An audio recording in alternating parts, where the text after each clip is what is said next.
우리가 누구입니까? 우리는 예수님을 믿는 사람들입니다. 예수님을 믿는 사람들을 뭐라고 합니까? 크리스찬이라고 합니다. 크라이스트, 그리스도인들이다. 그래서 우리가 신앙생활을 하는 핵심에는 항상 누가 계신가 하면 예수 그리스도께서 계십니다. 예수님이 우리가 믿는 가장 중요한 신앙의 대상입니다. 성부 하나님, 성자 하나님, 성령 하나님이 계시지만 삼위일체 하나님 앞으로 우리가 친밀히 나갈 수 있는 유일한 방법은 예수님밖에 없다라고 하는 사실이죠.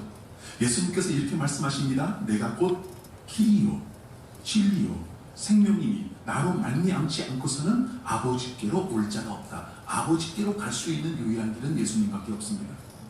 성령님께서 역사하시는 것도 이렇게 역사하시는 것이 아니라 오직 예수 그리스도의 십자가의 사건을 근거로 해서 예수님을 증거해 주시는 분이 바로 성령님이시다 라고 하는 사실을 우리가 꼭 기억해야 합니다. 이것은 성부 하나님, 성자 하나님, 성령 하나님 누가 더 중요한가? 이것을 따지는 것이 아니라 성삼위일체 하나님과 깊은 사랑의 친밀한 교제를 나누고 그 성삼위일체 하나님 앞에 나와서 예배를 드릴 때 우리는 예수 그리스도 그분의 공로에 힘입어서 나와야 그 예배를 하나님께서 받아주신다라고 하는 사실을 우리가 분명히 기억하고 있어야 합니다. 그래서 우리 교단 명칭이 뭔지 아십니까? 대한 예수교 장로회 이렇게 되어 있습니다. 우리 교단뿐만이 아니라 기독교 단체에는 바로 이 예수교라고 하는 예수님을 믿는다라고 하는 이것이 항상 들어가 있습니다. 여러분 기독이라고 하는 이 단어 자체가 예수님을 의미하고 있기 때문에 예수님을 통하지 않고서는 우리가 할 수 있는 일이 아무것도 없다라고 하는 것이죠. 예수님을 믿는 크리스천들이 여러분들에게 다시 한번 질문드립니다. 예수님이 여러분들에게 어떤 분이십니까? 여러분 우리가 이 질문에 어떤 답을 하는가가 너무나도 중요합니다.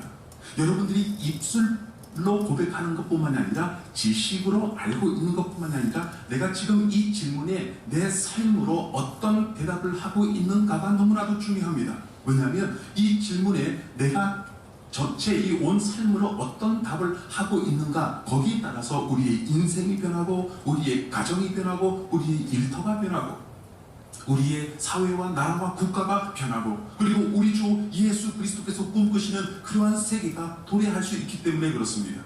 특별히 어려움을 당하고 이 어려움을 헤쳐나가고 있는 이 광야 공동체의 미래는 무엇에 달려있느냐, 예수님이 도대체 누구신가 라고 하는 이 질문에 우리가 어떻게 반응하는가에 따라서 미래가 찬란하게 열리기도 할 것이고 비참하게 닫히기도 할 것입니다. 그래서 여러분 예수님은 도대체 어떤 분이신가? 이 질문처럼 중요한 것이 없습니다. 예수님이 누구신가? 라고 하는 논쟁은 지난 2000년 기독교 역사 가운데 가장 뜨거운 논쟁으로 계속 이어져 오고 있습니다. 제가 정확하게 알 수 있는 길은 없지만 예수님이 누구신가에 대한 박사학위 논문만 해도 여러분 그 수를 이루 셀 수 없을 것입니다. 이 불같은 시험을 제가 지나가고 있는 가운데 목회학 박사학위 논문을 쓰지 않았습니까? 그 논문도 바로 이 주제와 무관하지 않았다라고 하는 것이죠. 예수님은 도대체 누구실까요? 이 질문은 예수님께서 육신을 입고 이 땅에 오셔서 사역을 하시던 그 당시에도 가장 뜨거운 논쟁거리였습니다. 예수님은 도대체 누구시냐라고 하는 것입니다.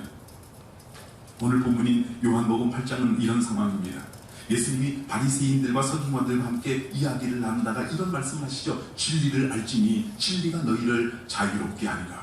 그랬더니 그들이 이렇게 이야기합니다. 우리가 아브라함의 자손인데 우리는 자유를 빼앗긴 적이 없는데 우리는 종된 적이 없는데 너는 왜 자꾸 우리에게 자유하라 라고 하느냐라고 그런 답변을 하고 있는 것입니다. 여러분 한번 생각해 보시기 바랍니다. 정말 그럴까요? 그들이 종된 적이 한 번도 없었을까요? 애굽에서 종이었잖아요. 아수르의 종이었잖아요. 바벨론의 종이었잖아요. 지금은 로마 제국이라고 하는 곳에 식민지 백성들로 살아가고 있잖아요. 그런데 아마도 이런 뜻이 아니었을까 생각합니다. 그들이 우리는 아브라함의 자손들이다. 우리는 자유를 빼앗긴 적이 없다. 아마 이런 뜻이었을 겁니다. 우리는 비록 이 세상의 관점에서 물질적인 관점에서 종이고 가난하지만 그러나 하나님께서 친히 우리를 선택해 하나님의 선민으로 택해 주셨고 하나님 안에 있는 믿지 않는 사람들과 달리 우리는 율법을 지키고 있기 때문에 하나님께서 택해 주신 그 놀라운 내재되어 있는 영적인 자유, 그 영적인 자유는 단 한 번도 빼앗겨 본 적이 없다. 그런데 왜 자꾸 자유를 얻으라고 하느냐라고 하는 그런 의미로 이런 말씀을 했을 것이다 라고 하는 그런 생각을 해봅니다. 그렇죠. 그들은 이 자유에 대한 놀라운 자긍심이 있었습니다. 다른 건 몰라도 우리가 식민지 백성들이 되고 쫓겨나가고 다시 돌아오는 모든 역사적인 것이 있지만 하나님께서 주시는 영적인 자유, 내재적인 자유는 우리에게 있다라고 그렇게 믿고 있었습니다. 특별히 종교적인 열심이 엄청났던, 하나님에 대해서 너무나도 큰 열심과 헌신과 그렇게 모든 노력을 기울였던 바리새인들과 서기관들에게 이 자유운운하는 것은 그들에게는 통하지 않았을 것입니다.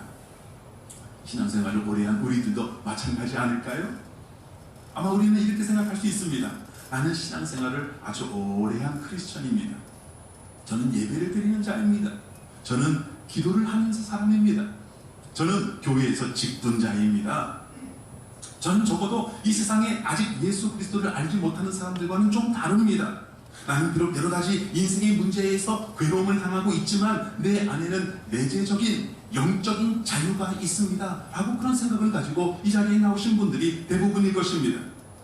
그런데 예수님이 지금 말씀하시는 것이 무엇인가 하면 세 가지입니다. 첫째, 너희는 종되었다.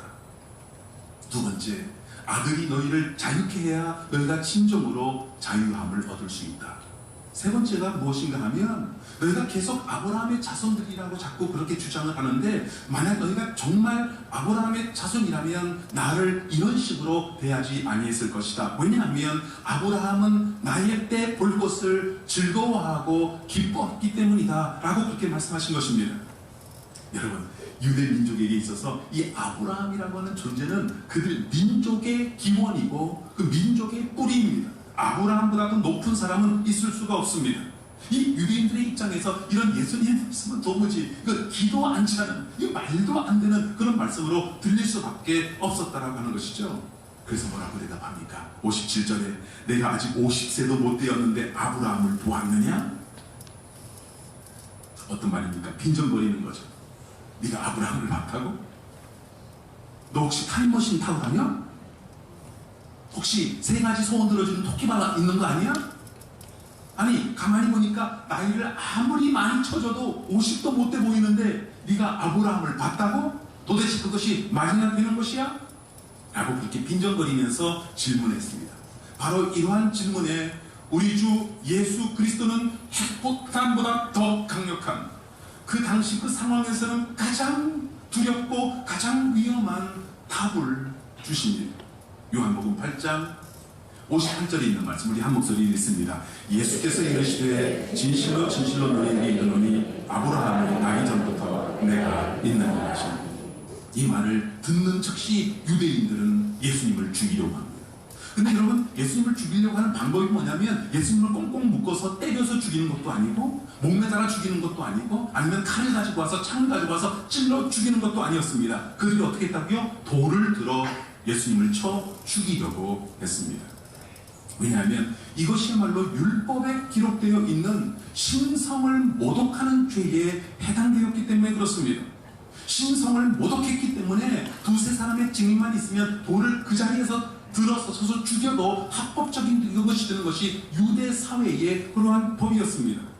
아니, 도대체 예수님이 뭐라고 그러셨길래 신성 모독죄고 돌에 쳐맞아 죽을 일을 하신 것일까요? 여러분, 다시 한번 보시기 바랍니다. 58절에 있는 말씀 다시 한번 읽어봅니다. 예수께서 이르시되 진실로 너희에게 이르노니 아브라함이 나기 전부터 내가 있느니라 하시니. 여러분, 어감이 조금 이상하지 않습니까? 아브라함이 나기 전부터 내가 있었다, 이러면 말이 그래도 조금 되는데 뭐라고 말씀하세요? 아브라함이 나기 전부터 내가 있느니라. 문법상 아주 복잡해지는 것이고 문법상 너무나도 어색한 것입니다. 여러분, 영어로 하면 어떻게 되냐면 Before Abraham was born, I am. 이렇게 말씀하신 것인데 이것을 번역하자면 이렇게 되는 것입니다. 아브라함이 나기 전부터 나다, 이것입니다. 이것의 근본적인 의미가 무엇인가 하면 나는 언제나 존재하는 자다. 나는 존재하지 않은 적이 없다라고 하는 의미입니다. 별로 안 놀라시는데 이 엄청난 진리를 오늘 두 가지로 살펴보도록 하겠습니다. 첫째, 예수님은 하나님이시다는 사실입니다. 예수님은 하나님이라고 하는 사실입니다. 여러분, 출애굽기 3장에 보시면 모세가 광야에서 40년을 보내게 되죠.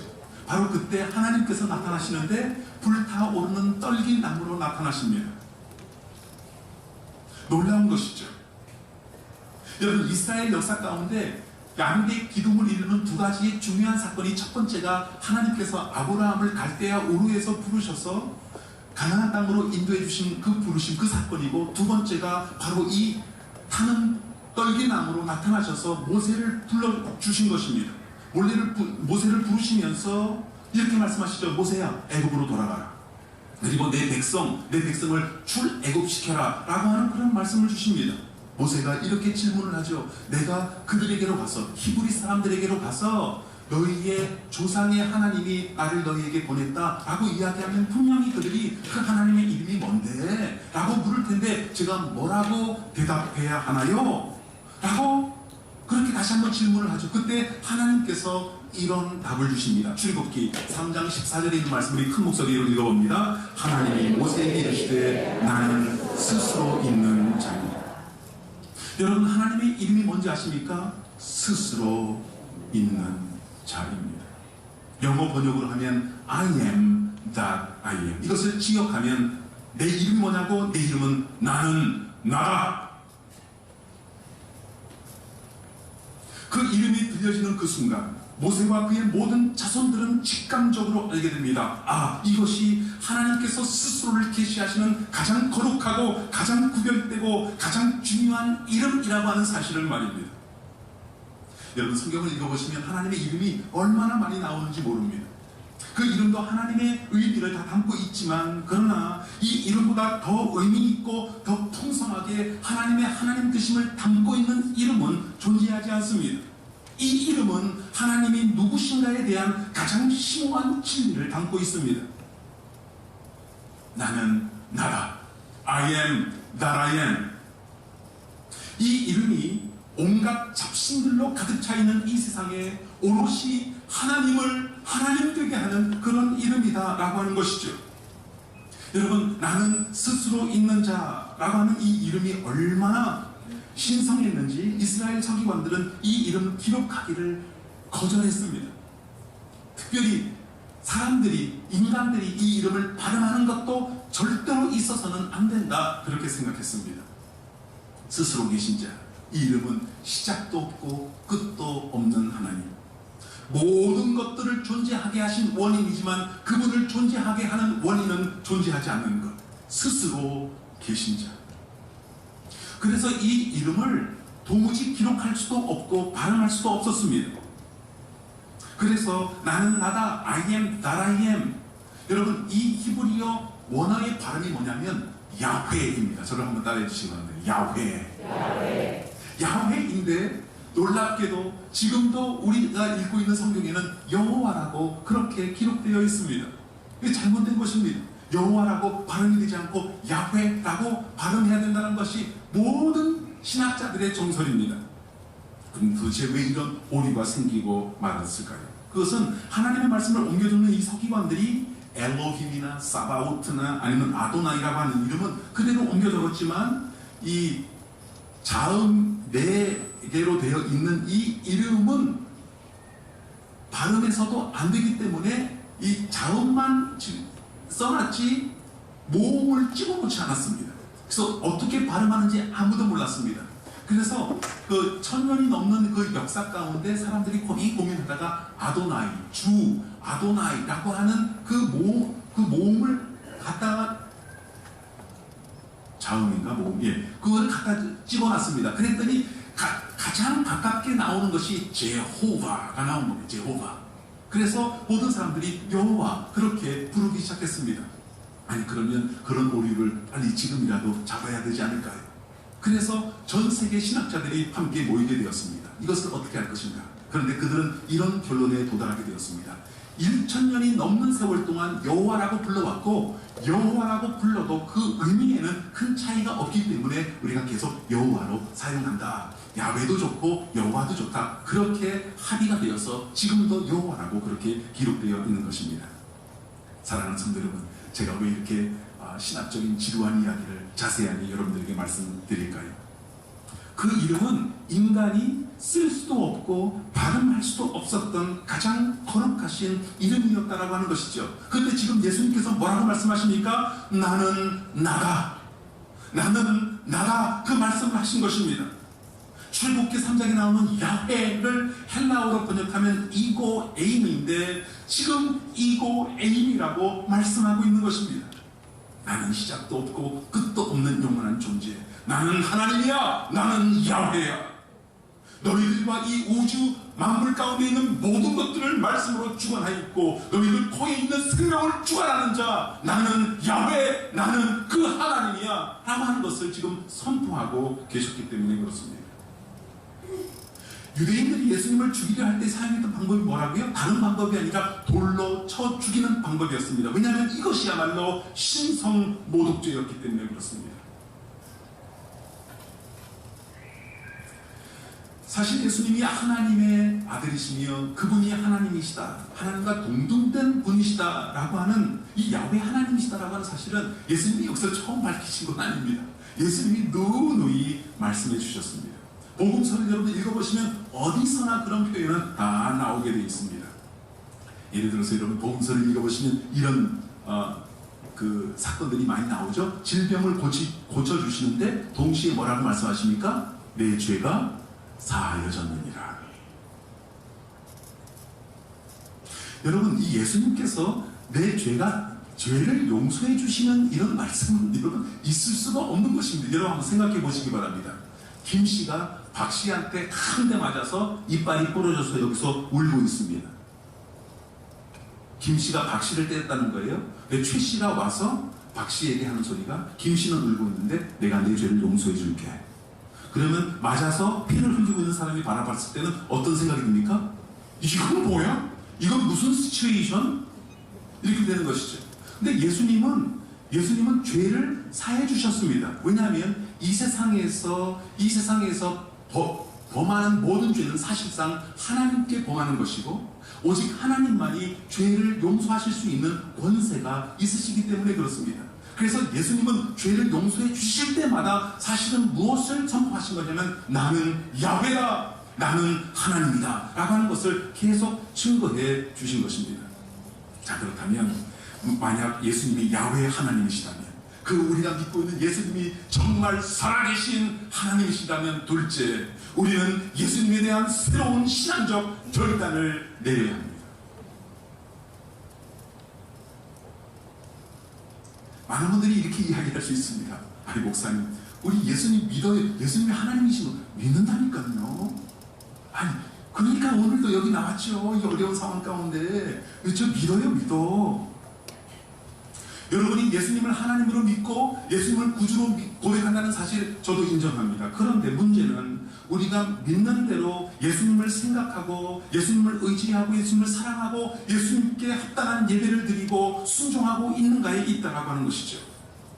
그러나 우리가 우리의 입술로 대답하는 것이 아니라 우리의 삶으로 대답하지 않는다면 그 답은 사실상 아무런 의미가 없습니다. 내가 정말 그렇게 믿는다면 그 사실이, 그 진리가 나를 변화시키지 못했다라고 한다면, 내가 삶으로 그것을 대답하지 못한다라고 한다면, 여러분 이런 종교적인 행위들은 아무런 소용이 없다라고 하는 것이죠. 여러분 이 세상 사람들도 예수님 좋아합니다. 교회를 싫어해요. 교회 가면 싸우니까. 교회는 싫어합니다. 그러나 예수님 싫어하는 사람 지금까지 본 적이 별로 없습니다.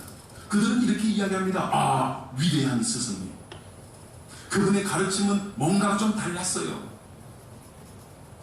특별히 십자가를 바라면서 자기 희생적인 놀라운 희생 우리가 닮아가야 됩니다. 여러분 예수님을 이 세상 사람들도 좋아합니다. 존경합니다. 예수님의 가르침에 따라가려고 노력합니다. 그런데 여러분 이러한 태도, 이러한 태도가 영적으로 가장 잔혹한 폐해를 남긴다는 사실을 알고 계십니까? 만약에 우리 안에 그러한 생각이 비슷하게 남아있다고 한다면 그것처럼 우리 신앙생활을 망쳐버리는 일은 존재할 수 없다라고 하는 것이죠. 이것이 가장 큰 신앙의 위험입니다. 저는 오늘 설교를 필두로 해서 앞으로 7주 동안 예수님께서 요한복음에서 나는 무엇이다, 이고 에이미, I am 이라고 말씀하신 7가지를 설교하려고 하는데, 그것은 다음과 같습니다. 나는 생명의 떡이다. 나는 세상의 빛이다. 나는 양의 문이다. 나는 선한 목자다. 나는 부활이요 생명이다. 나는 길이요 진리요 생명이다. 나는 참 포도나무다. 놀라운 예수님의 7가지 자기 선언입니다. 이 선언 외에도 오늘 본문과 같이 나는 야훼 하나님이다 라고 하는 그런 선언도 있고, 예수님은 나는 하나님의 아들이라고 하는 말씀을 수도 없이 해주셨습니다. 그리고 죄를 용서해 주실 때마다 하나님이심을 선포해 주셨습니다. 그분은 구름을 타고 이제 최후의 심판자로 다시 오실 분이시다, 이 말씀도 해주셨습니다. 여러분, 이러한 예수 그리스도의 자기선언, 이 자기선언에 딱 2가지 반응밖에는 있을 수가 없습니다. 어떤 반응이 있을까요? 첫 번째는 부정적이고 적대적인 반응입니다. 그렇게 말씀하시는 예수님을 바라보면서 뭐라고 얘기하면, 미친 사람이구나. 누가 저렇게 얘기를 해? 미친 사람이야. 유대인들처럼 이렇게 얘기하면 귀신 들려구나. 그리고 무시하는 겁니다. 예수님을 아예 무시하는 겁니다. 그리고 자꾸 그런 주장을 반복하자 신성 모독죄로 징후하고 죽이려고 하는 분입니다. 적대적인 사람들이 있습니다. 2번째 가능한 부류는 누구냐면, 만약 예수 그리스도께서 자기 선언이 사실이라면, 그 사실을 진리로 내가 받아들인다면, 그런 사람들은 예수 그리스도 앞에 엎드려 그분을 하나님으로 경배합니다. 그분을 절대적으로 믿습니다. 그분의 말씀에 절대적으로 순종합니다. 여러분, 이 양 두 부류 사이에 회색지대는 있을 수가 없습니다. 만약에 그것이 사실이 아니라면 무시하고 증오해야죠. 만약에 그것이 사실이라면 이렇게 우리가 살 수는 없는 것입니다.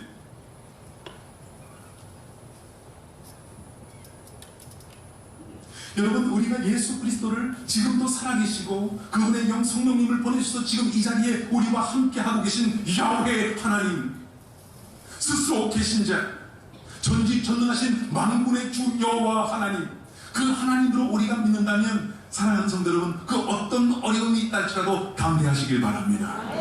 그 예수 그리스도께서 우리와 함께 하고 계신 것입니다. 우리는 머리로만 알고 있습니다. 입술로만 고백합니다. 그러나 우리가 삶으로 그 진리를 살아내지 못합니다. 나는 여러분들이 어떤 문제 가운데 헤매고 있는지 저는 알 수가 없습니다. 여러분의 가정이, 여러분의 일터가, 여러분의 건강이 어떤 상황 가운데 있는지 알 수 없습니다. 지금 현재 우리 광야 공동체와 비슷한 상황 가운데 있는지 모릅니다. 그러나 정말 우리가 예수 그리스도를 야훼 하나님으로 우리가 고백하고 그분 앞에 엎드려 경배하며 철저히 이제부터라도 그분의 말씀에 순종하겠다라고 하는 결심을 하는 순간, 그때부터 생명이 역사된다고 믿습니다. 그것이 바로 우리 개인의 신앙생활에 풍성한 생명을 얻게 하는 방법이고, 그리고 우리의 가는 이 교회의 미래에 놀라운 생명의 역사, 능력의 역사, 승리의 역사가 있게 하는 것입니다. 나는 우리가 예수 그리스도께 집중하게 되길 간절히 소원합니다. 제가 부탁하기는 기도하시는 분들의 기도 내용에 대해서 제가 부탁할 수 있는 자격이 있는지는 모르겠지만, 이제 회중 기도를 하시는 우리 모든 분들은 더 이상 이제 분쟁에 대해서는 이야기를 좀 안 하셨으면 좋겠습니다. 저도 그럴 생각이 전혀 없고요. 이제부터는 우리 교회의 미래만 바라보고 예수님 의지하고 예수님 사랑하고 예수님의 말씀에 철저히 순종하는 교회가 되기를 위해서 그것을 집중적으로 기도해 주시면 얼마나 좋을까, 이런 생각을 합니다. 저 사람들이 부당하고 우리 부당한 대우를 우리가 받고 이런 것은 우리가 다 아니까. 저도 설교를 통해서 저는 단 한마디도 단 한마디도 그런 얘기를 할 생각도 없고 그럴 시간도 없습니다. 왜? 우리는 예수 그리스도를 바라보는데 너무 바빠야 하기 때문에 그렇습니다. 예수 그리스도를 사랑하고 사모하고 그분을 예배하고 그분을 찬양하는 것이 너무나 큰 기쁨이기 때문에 다른 사람들에 대해서 무엇인가 이야기할 시간이 없기 때문에 그렇습니다. 주님만 바라볼 수 있는 광야 공동체 되시기를 주님의 이름으로 간절히 소원합니다. 사랑하는 성도 여러분, 예수님에 대한 두 부류밖에는 있을 수 없다고 했죠. 첫 번째 부류는 그를 무시하고 증오하고 죽이려고 하는, 요즘도 그런 사람들이 있습니다. 또 하나의 부류는 뭐라고 했죠? 예수님을 자기 선언을 인정하고 그리고 그분 앞에 엎드리고 그분께서 우리를 친구 삼아주시고 우리를 위해서 죽어주시고 우리를 생명 삼아주셨으니 그분과 함께 그분의 말씀에 순종하며 친밀한 교제를 나누며 기쁨의 생활을 하는 것. 여러분, 두 부류가 있습니다. 그런데 사실은 하나의 가장 위험한 부류가 있습니다. 말씀드린 것처럼 이것도 아니고 저것도 아닌 크리스천들입니다. 예수님을 안다고 하면서, 예수님을 믿는다고 하면서, 예수님을 그저 좋아할 뿐, 다른 사람들보다 조금 더 존경할 뿐, 예수님을 위해서 조금 더 희생할 뿐, 종교적인 형식적인 예배만 드릴 뿐, 그분 앞에 진정으로 나와 엎드려 그분의 영광과 그분의 아름다움, 그분의 존귀와 그분의 능력과 그분의 지혜에 있어서 그분을 바라보면서 두 손 들고 찬양하는 그런 모습이 우리에게 없다라고 한다면 우리는 첫 번째 부류도 아니고 두 번째 부류도 아니고 가장 나쁜 세 번째 부류에 속해 있는 것입니다. 한국교회가 왜 이렇게 힘을 잃어버렸다고요? 왜 사람들이 자꾸 드러나게 돼서 사람들끼리 싸우게 되었냐고요? 그 이유는 바로 이 현상 때문에 그렇습니다. 우리 모두가 다 예수 그리스도께 집중할 수 있게 되길 간절히 소원합니다. 예수님을 찬양하고 예수님을 사모하고 예수님을 즐거워하고 예수님께 경배하고 예수님을 예배하는 것이 우리의 가장 큰 기쁨이 되길 간절히 소원합니다. 그때부터 생명은 시작됩니다. 그때부터 교회는 교회로 회복되기 시작합니다. 그때부터 하나님의 놀라운 기적의 역사가 일어나기 시작합니다. 그리고 죽어도 좋다라고 하는, 죽어도 살려내실 것이라고 하는 놀라운 믿음 가운데 승리하게 되는 것입니다. 사방에 우겨싸움이 있어도 우리의 소망은 전지전능하신 예수 그리스도께 있다는 사실을 잊지 말아야 합니다. 다시 한번 여러분들에게 선포합니다. 그분께 집중하게 되길 간절히 소원합니다. 예배를 사모하게 되시길 간절히 소원합니다. 우리는 우리가 할 일만 하면 되는 것입니다. 이제부터 여러분, 다른 모든 것들은 여러분께서 이 자리에서는 듣지 못할 것입니다. 전문가들에게 다 맡기고 이제는 우리는 우리가 해야 될 일, 예수님 사랑하고 예수님 경배하고 예수님 복음을 땅끝까지 일러 증거하는 일로 만들면 되는 것입니다. 여러분, 예수님이 어떤 분이신지 아세요? 여러분, 깊어가는 가을밤 여러분 걸어보셨습니까?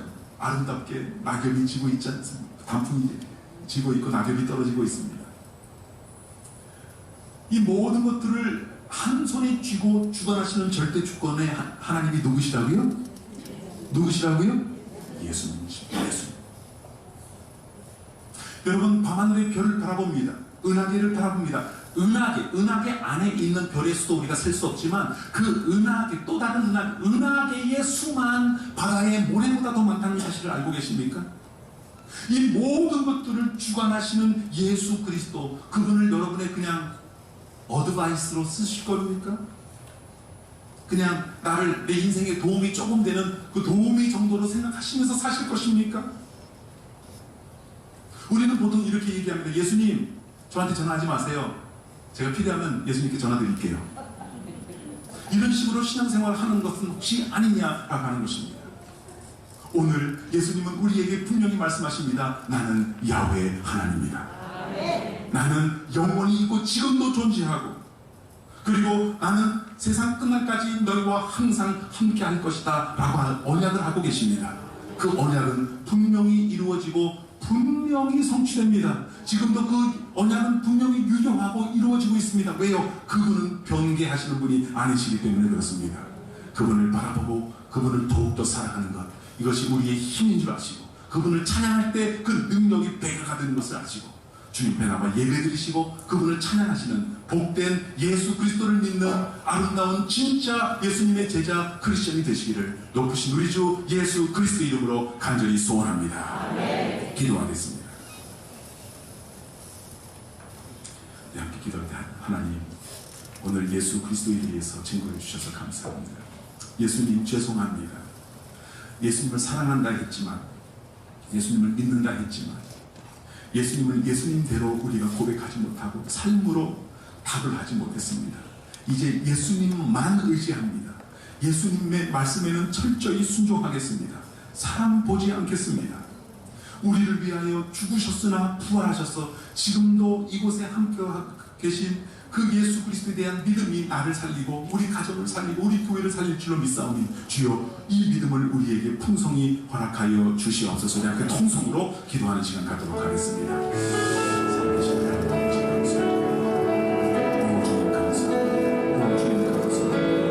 주님 이곳 지금 이 자리에 계셔서 우리의 기도를 들어주셔서 우리의 찬양을 받아주셔서 이 예배의 그 거룩한 임재 가운데 주님께서 인도해 주시니 감사합니다. 예수님은 그리스도이십니다. 예수님은 우리의 하나님이십니다. 예수님은 야훼 하나님이십니다. 그분이 하나님이시고 우리를 만드신 자고 우리의 후에 생명을 주관하시는 분이십니다. 오 주님 그 예수님을 찬양합니다. 그 예수님께 경배합니다. 그 예수님의 말씀에 순종합니다. 이것이 우리의 지혜요 우리의 능력이 되게 하시고 우리의 승리가 되게 하여 주시옵소서. 오 주님 주를 기뻐함이 우리의 가장 큰 행복이 되게 하여 주시옵소서. 주님이 계시기에 절망 따위는 떨쳐버릴 수 있도록 도와주시옵소서. 주님이 인정해 주시기에 사랑의 흔적은 우리가 그렇게 크게 신경 쓰지 않도록 주님 같이 하여 주옵소서. 오직 주님만 바라보고 주님의 말씀에 순종하며 나가는 우리가 되게 하여 주시옵소서. 오 주님 함께하여 주시옵소서. 주님을 더욱 사랑하니 주님을 더욱 기뻐 찬송하니 주님을 더욱 예배하고 주님의 이름을 높이는 것이 우리의 능력과 지혜와 승리가 되게 하여 주시옵소서. 예수님의 이름으로 기도드립니다.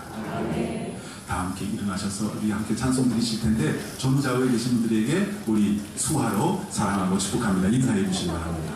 사랑하고 축복합니다. 사랑하고 축복합니다. 사랑하고 축복합니다. 사랑, 수화를 정확하게 배우셔야 됩니다. 다시 한번 제가 보여드리겠습니다.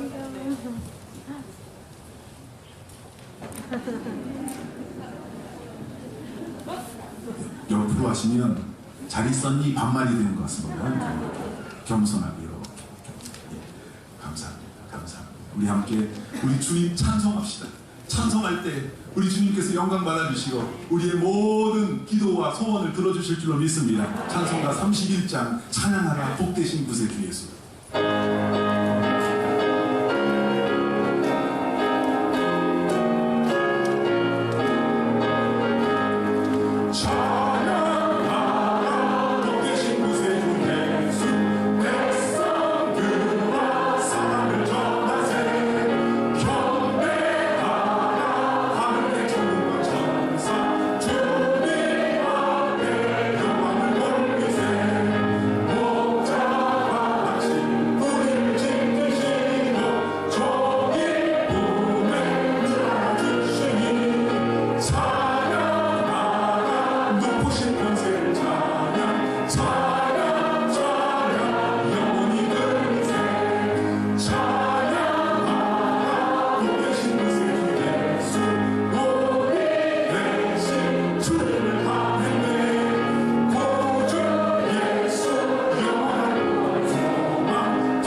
이제는 우리의 참소망 되신 우리 주 예수 그리스도의 은혜와 그 아들을 이 땅에 보내주신 하나님 아버지의 영원 무궁하신 사랑하심과 이 모든 것들을 친히 증거해 주시는 성령님의 감동하심, 충만하심, 또한 교통하심, 예수님을 그저 그만큼 믿고 내가 원하는 것을 얻어내는 존재가 아니라 그 앞에 엎드려 경배하며 나를 창조하시고 나를 구원해 주신 하나님으로 바라보며 그분을 사랑하고 의지하며 그분의 말씀에 철저히 순종하기로 결심하고 이제 세상 한복판으로 나아가는 주님의 백성들 머리머리 위에, 저들의 가정과 일터 위에, 저들이 도모하는 모든 일들 위에 이제와 영원토록 함께 계시기를 간절히 축원하옵나이다.